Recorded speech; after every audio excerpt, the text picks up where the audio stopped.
So the next step in the process of evaluation of a capital project is the identification of a suitable method to evaluate the capital project. So I shall discuss quite a few important methods of evaluating capital projects. Some of them are traditional methods. Some others are called modern or discounting methods. In a sense, the traditional methods are non-discounting methods, whereas modern methods are discounting methods.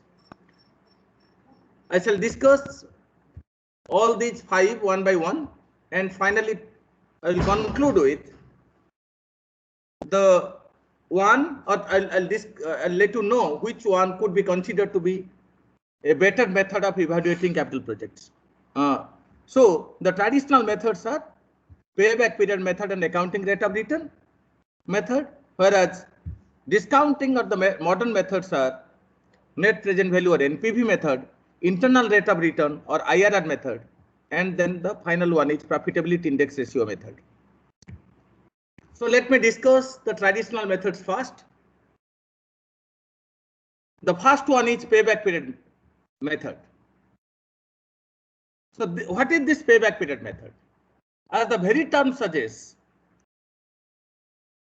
it is a method under which we like to find out the period of payback or period of recovery of the initial amount of capital invested. Payback period is basically the number of years required to recover the original cash outlay invested in a given project. The initial capital invested. That means, suppose if you recollect the example I have taken, initial capital investment is 15,000 crore rupees. So payback period is the number of years required to recover that initial capital invested.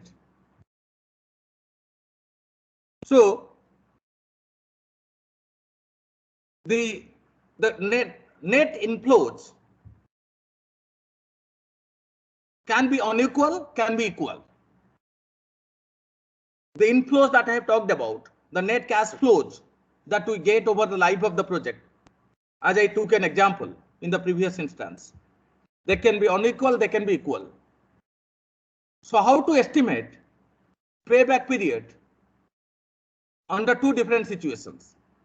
If the payback, if there is unequal cash flow versus if there is equal cash inflows. In case of unequal cash inflows, payback period is estimated by adding up the cash net inflows until the total is equal to the initial cash outlay or outflow. That is that 15,000 crore rupees I was telling you. So you keep adding up until you reach the initial capital that is invested. In case of equal cash net inflows, what happens? A project generates basically constant cash inflows. Every year you are getting same amount of inflows. 1,000 crore, 2,000, whatever you said. Suppose 2,000 crore, every year you are getting 2,000 crore rupees. But in case of unequal cash inflows, there could be variations in the inflows. So if there is equal cash net inflow, then what would be the payback period method? I mean, how can you find out the payback period? It is simply nothing but initial investment divided by annual net cash inflows. So it is C naught. C naught is the initial capital. That is, suppose the example I have taken 15,000 crore rupees divided by R equal stream of net cash flows, which is otherwise also called as annuity. When it is equal, we consider this as annuity. Every year you are getting suppose 2,000. So 15,000 divided by 2,000, that gives you the payback period. One example of unequal cash inflow. Here, in the 0 year, you invest 70,000 crore rupees. Let's say the company in question is going to invest 70,000 crore rupees. It is going to get the return over a period of next 4 years. 1, 2, 3, 4. So the returns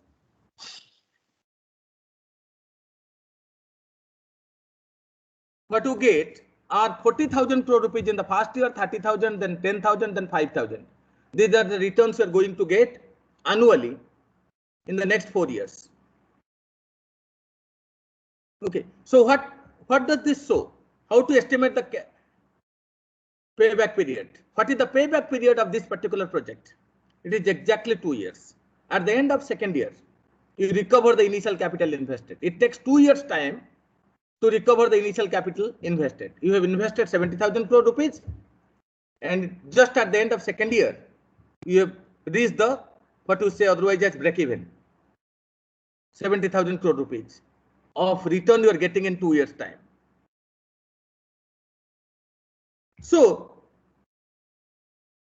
what is the decision rule as far as payback period method is concerned? The decision rule is we accept the project if payback period is less than the maximum payback period set by the management. It is not that there is a sacrosanct rule that each company will have the same payback period method to fix, payback period to fix. It depends upon the kinds of the projects, the company's capability to bear with the capital that is invested. You might see that when it comes to a road project, you reach payback period in 15 years time. You invest 1 lakh crore rupees to as a these days most of the projects, roads that you express highways you come across, they are carried out on a PPP mode, public-private partnership mode, where the capital is being invested by the private companies. So the road is maintained, the toll is collected, and there is a formula, there is a kind of an arrangement that how much of that will go to the government and how much will go to the company and all that. So the company reaches break even, that payback period, maybe in 10 years time in one case, 15 years in the other case, and so on. Whereas for another company, 5 years should be too much. Maybe a company will reject a project which has a 5 years of payback period. It will select the project which has 3 years of payback period. So what is the maximum payback period that the company sets for itself? Obviously, the project, if there are several projects available, the company could select that project first, which has the least possible time required to recover the capital invested, the lowest payback period method. Or if the company has to rank the projects, it will rank that project at the top, which has the shortest payback period. So this is the decision rule. The projects are undertaken or selected or accepted if payback period is less than the maximum payback period set by the company, rejected if they're greater than the maximum payback period set by the company. Here is an example of equal case cash net flow to estimate payback period. I'll give you another example which is about the unequal cash net flows, net cash inflows. Suppose a project requires an initial investment of 50,000 crore rupees and yields annual cash inflows of 12,500 crore rupees for a period of 7 years annually. Annually, it is going to get 12,500 crore rupees. Now, if you would like to calculate the payback period for this project, we simply have to divide the total initial capital required for the project by the annual cash inflows. So then we get 4 years as the payback period. If this 4 years is less than the maximum payback period set by the management, the project will be accepted, otherwise it will be rejected. Coming to unequal one, as you can see here, suppose the initial capital required for the project is 20,000 crore rupees, and the project is likely to generate cash inflows of 8,000, 7,000, 4,000 and 3,000 during the next 4 years. Now, what will happen in this case? Simply here we'll have to, when you add up the first 3 years, we get 19,000 crore rupees. In the 4th year, the return is 3,000 crore rupees. But only 1,000 crore rupees of the original outlay remains to be recovered. So what you can do? Now, assuming that cash flows occur evenly during the year, I mean, you assume that every month, if the annual return is 3,000 crore rupees, then monthly how much is the return? It is 250. Just we'll assume that to be the case. Then it will take 4 months to recover that 1,000 crore rupees. So if you invest 20,000 crore rupees, the payback period will become 3 years, 4 months. And you accept the project if this is less than the maximum PVP fixed by the company.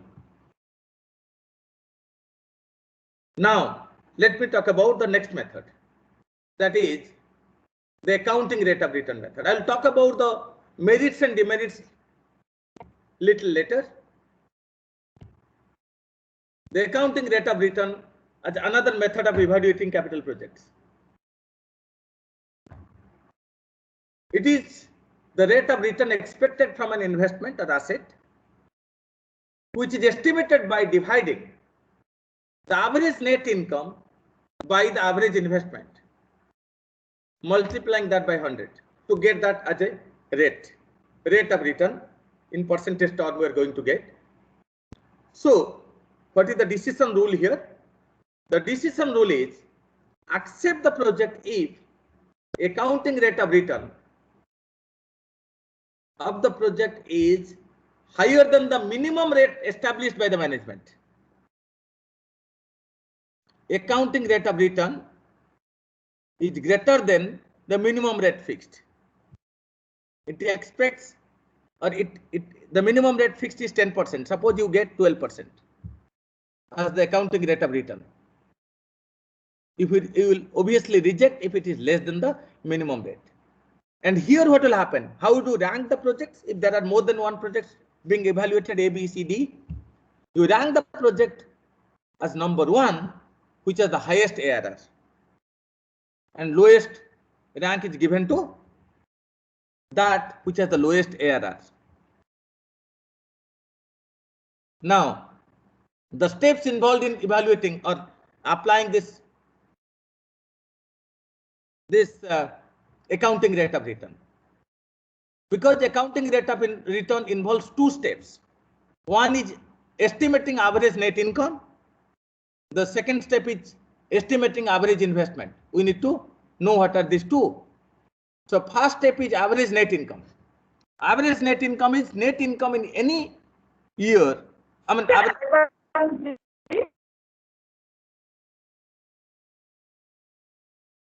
So the average net income involves estimating the net income. So net income in any year is the net cash flows minus depreciation. In this case, we don't consider depreciation. I mean, this is a method suggested where depreciation is subtracted, not unlike what I've talked about earlier, where depreciation is subtracted and then added back. This kind of thing doesn't happen in this method as it is traditionally being done. And this is one of the limitations of this particular method. So net income in any year is the net cash flows minus depreciation. And average net income then will become sum of the net cash inflows divided by number of years. Okay, so it is very simple. Then average investment is the book value of the investment in year 1 when you start the project, and book value at the end of the project, if there is any book value left. So the book value is different from the market value. The market value is something which suppose you are talking about the market value of an asset, it's what others are willing to pay to have it. Whereas book value is the actual one that you have.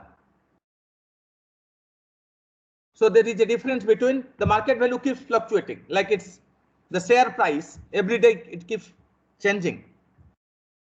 So that is the market value, like even every minute the share price keeps changing. Then we estimate the market value of a share. Whether the book value of the share is, or the price, kind of a minimum that you expect to get from it. The accounting value, in a sense, you can say it is the accounting value, which the accountant maintains in the balance sheet. So book value in year 1 plus the book value in year at the end of the project divided by 2, that gives you the average investment. So what is then ARR? ARR is average net income divided by average investment. Here is an example of that. Suppose let's consider a company that evaluates whether to buy a store in a new mall. The purchase price of that, the initial capital required for the project is 700 crore rupees. And it is estimated that the life of the project is 7 years, which will need to be completely scrapped or rebuilt at the end of that time. That means there is no salvage value in this project. The projected yearly sales and expenses are given in this table. Similar kind of a thing that I have done earlier. Okay, so you have sales revenues. Okay, just hypothetical example I have taken. Then expenses, variable cost and fixed cost together I have combined here, because I have already explained individual components earlier. Then you get profit before depreciation and taxes. Depreciations are subtracted again, suppose it's 100 crore annually. Profit before taxes, then tax, then profit after tax. That's what I'm talking about. Sum up all the profits after taxes annually, you get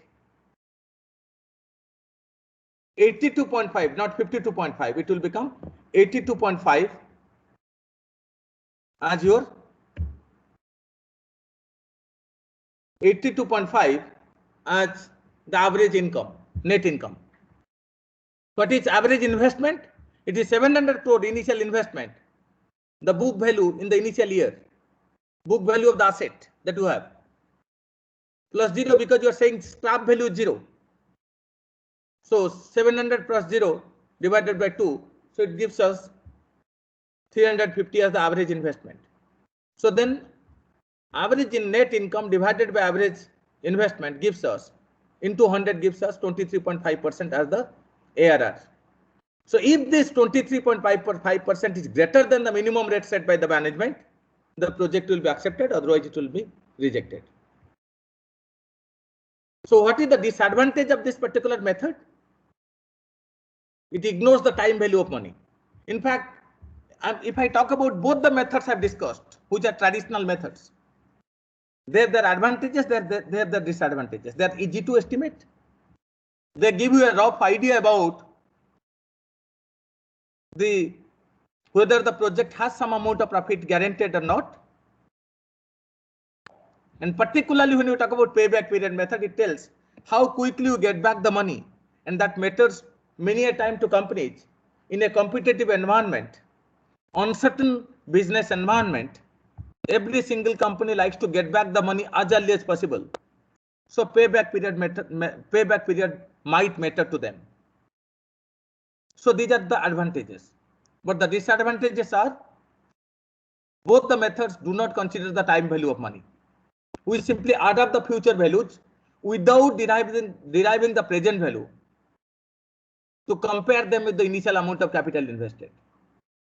We invest 700 crore rupees in the first year, get return in the second year, third year, fourth year. Then what we do? We add up the future values without discounting them to derive the present value, and then compare them with the initial amount of the capital invested. We don't derive the present value of those amounts for the initial years, the first year when the capital was invested. So that in a sense we are comparing incomparables, because there is something called time value of money. Money value changes for various reasons. It could change because of inflation. It could change because of rate of interest. You have got 100 rupees. If you deposit that 100 rupees in a bank, after a year it becomes 110 rupees because of 10% interest. So 100 rupees, the value of 100 rupees doesn't remain unchanged at 100 rupees. It becomes 110 rupees after a year. So there is something called time value of money, or there is a risk involved. You are getting 500 rupees today. You are assured of getting 500 rupees after a year. What is the guarantee you will get it? There is a risk involved in business. There is always some amount of uncertainty in the business. So you have to also consider the risk factor. So you'll have to also consider the risk adjusted return.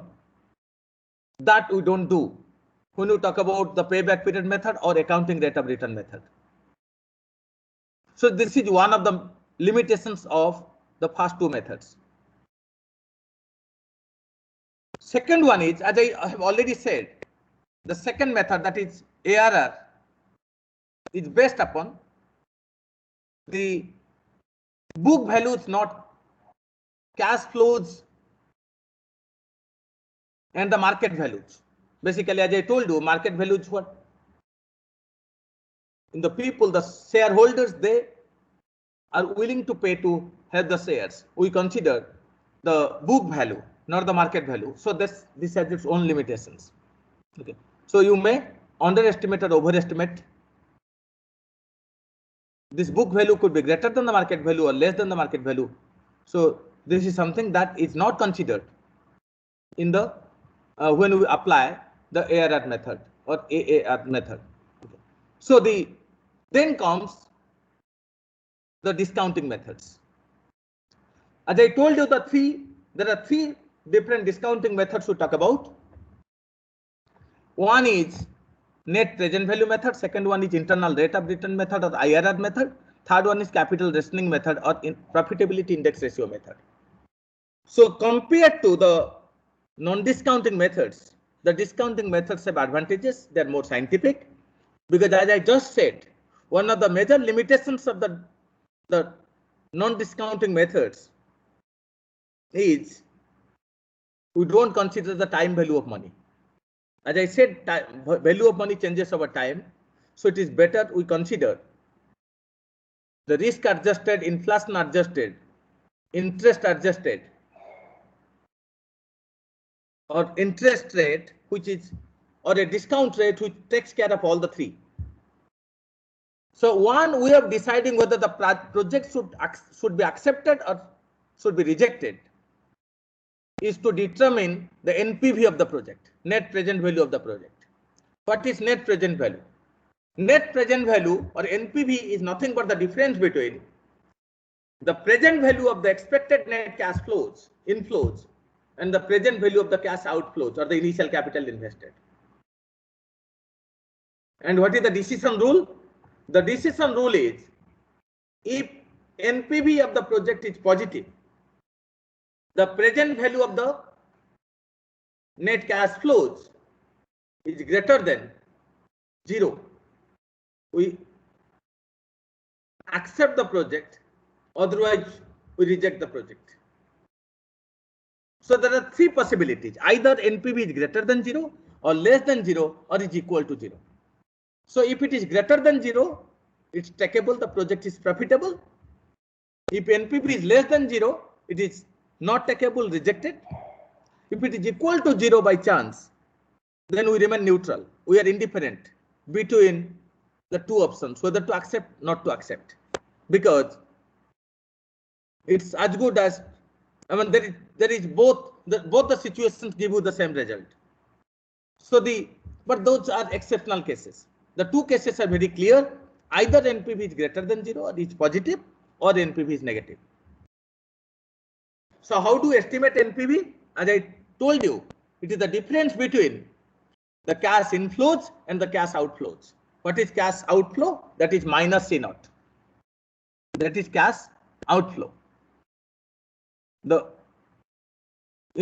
inflow, cash outflow is C naught, so it is to be subtracted from the inflows. But then we are talking about net present value. It is a discounting method. So what to do? We derive the present value of the net cash inflows. So RT, capital RT, is the net annual cash inflows over the life of the project. I have talked about a project having 5 years of life.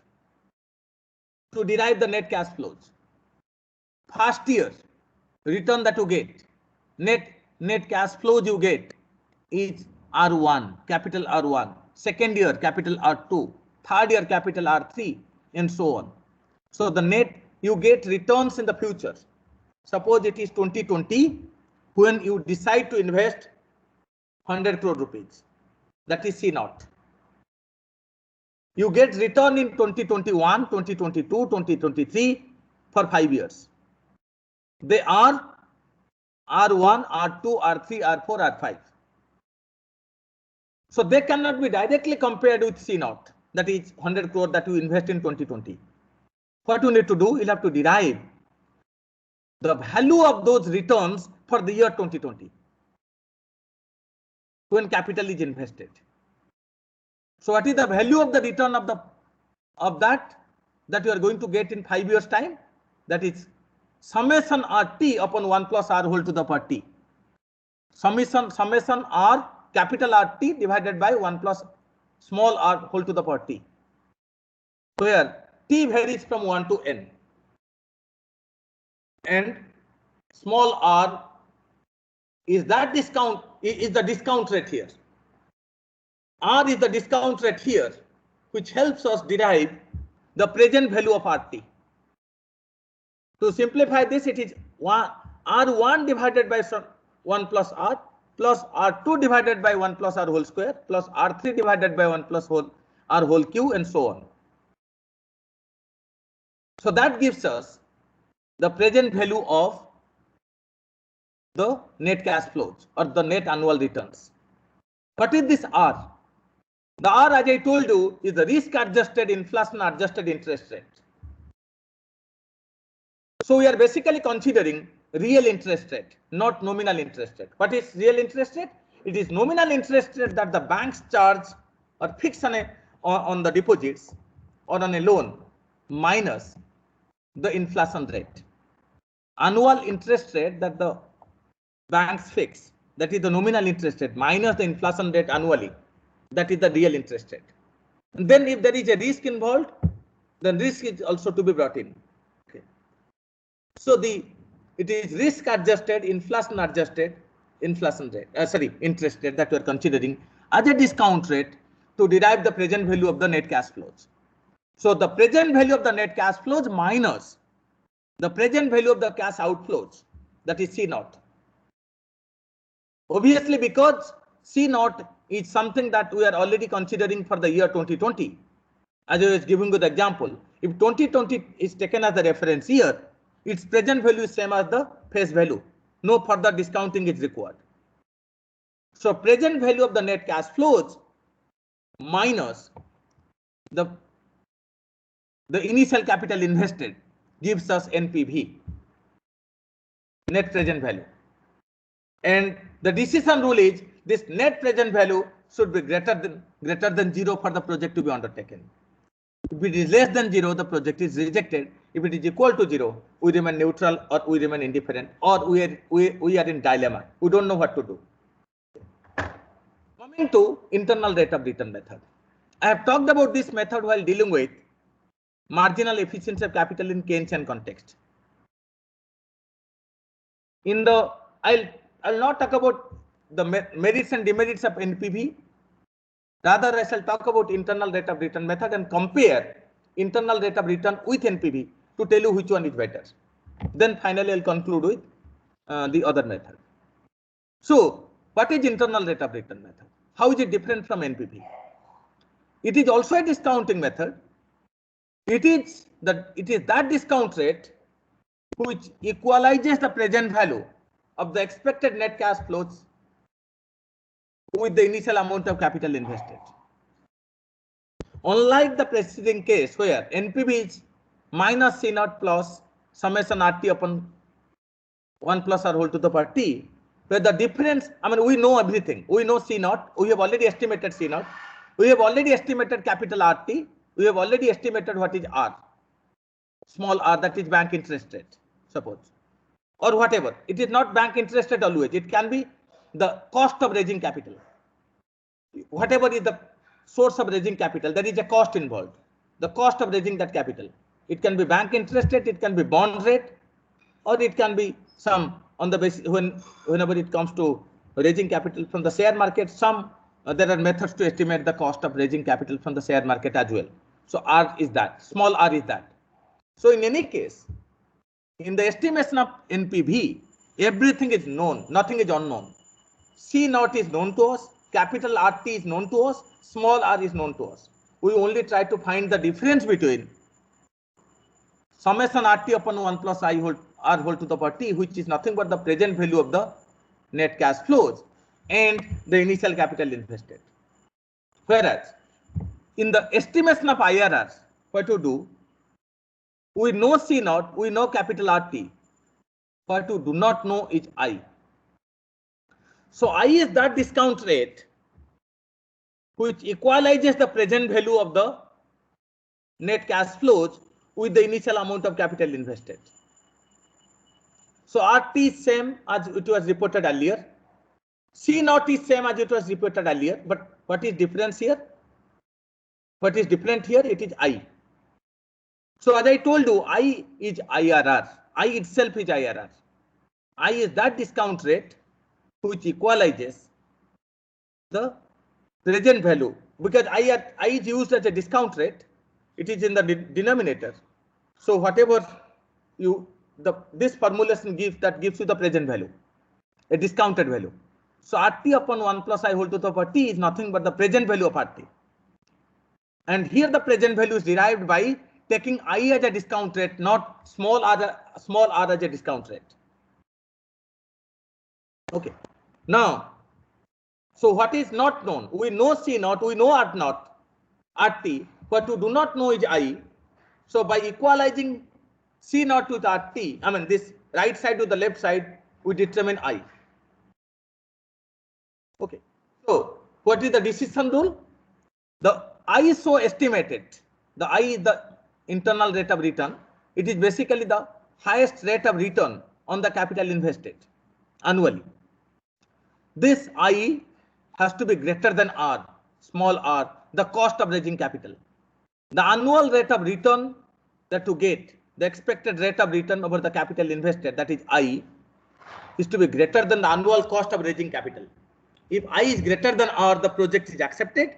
I is less than R, the project is rejected. If I is equal to R, we are in same kind of a situation as we faced earlier. I mean, we are in dilemma. We don't know what to do. We are neutral between options. So now these are the two methods I talked about. How to calculate IRRs? You know, we can calculate IRR by hit and trial method. But if the period is long, these days there are software packages available. You can take the help of the computers to estimate it. That's a different thing. But if you like to do it manually, begin by using an arbitrary discount rate to calculate the PV of the net cash flows from the project. Okay. If the PV of the net cash flows exceed the initial capital invested, increase the discount rate and keep repeating this process. In the opposite case, decrease the discount rate. And through some hit and trial, you arrive at an approximate value, which makes the present value of the initial capital invested equal to the present value of the net cash flows. That's the way we can try to determine the internal rate of return by hit and trial. But when the period becomes longer, it becomes difficult to estimate. Then we can take the help of some, software, the help of the computers to do it. Here is an example of how to estimate the IRR. Now, as you can see here, suppose there is 200 crore rupees of investment you are making annually, initially. And project has a life of 3 years. Annually, you are getting a return of $100. Then NPV can be estimated. I mean, what we can do, basically, as I told you, minus C naught plus summation CT. I mean, CT means it is RT. Here I have used the term CT. It is RT divided by 1 plus I whole to the power T. So that gives you a value of 23.37 at the point where NPV is equal to 0. Okay, so in a sense, when C naught becomes equal to the present value of the net cash flows, you make NPV equal to 0. So here, basically IRR is the unknown. So what we are basically doing in the second example, I mean, below it is given how through hit and trial you can estimate 23.37. So this is just an example. Okay, there could be various possibilities. Now, before I discuss the pros and cons of all the methods and finally conclude with my judgment on which method is better, let me talk about the third method, that is capital rationing method, which is also otherwise called the profitability index ratio method. Now, before I discuss that, let me also tell you certain possibilities we come across under particularly NPV method, which need our attention. What are they? Particularly when you look at NPV method, NPV rule may lead to difficulties in the case of mutually exclusive investment projects of unequal size, especially where the firms may not have enough capital to fund all the positive NPV projects. What I mean by this? What are mutually exclusive projects? That means if there are two projects, A and B, and both the projects cannot be undertaken, they are mutually exclusive. If you take A, if you select A, you will have to reject project B. Why does it happen? It could happen because you do not have enough capital to undertake both the projects. So that requires capital rationing. So in case of when it comes to rationing capital, capital is limited. Now we'll have to make best use of the capital. NPV method has this disadvantage, because in a situation where mutually exclusive projects are there, if you have unlimited capital, you can undertake as many projects as possible because you don't have limited capital available with yourself, and you will select as many projects as having positive NPV, no problem. But when capital is limited, you need to make best use of the capital. Then NPV has its own difficulty. A smaller project may lead to a lower NPV than an alternative larger project. Basically, a smaller project, suppose there are two projects, project A requires 50 crore rupees of investment, project B requires 200 crore rupees of investment. So the return you will get from project A will be lower. NPV that you get from project A is lower, usually lower than the project B. But what could happen otherwise when the ratio of PV to the initial capital invested, ratio of the present value of the net cash flow to the initial capital invested is estimated, which is basically called profitability index ratio. You might find NP the profitability index ratio of project A is greater than the project B. This is again a kind of a situation that you might face, where you are in dilemma what to do, whether you should go with project A or project B, because in absolute term, project A gives you lesser NPV, project B gives you higher NPV. So one would say it is better to go with the project which gives you higher NPV. But when you go for deriving the profitability index ratio, you get just an opposite scenario. In case of smaller project, higher is the ratio. So you might say this is a better proposition. So you are in dilemma. You don't know actually you are doing the right decision or not. Hence, in case of capital rationing, where the capital is limited,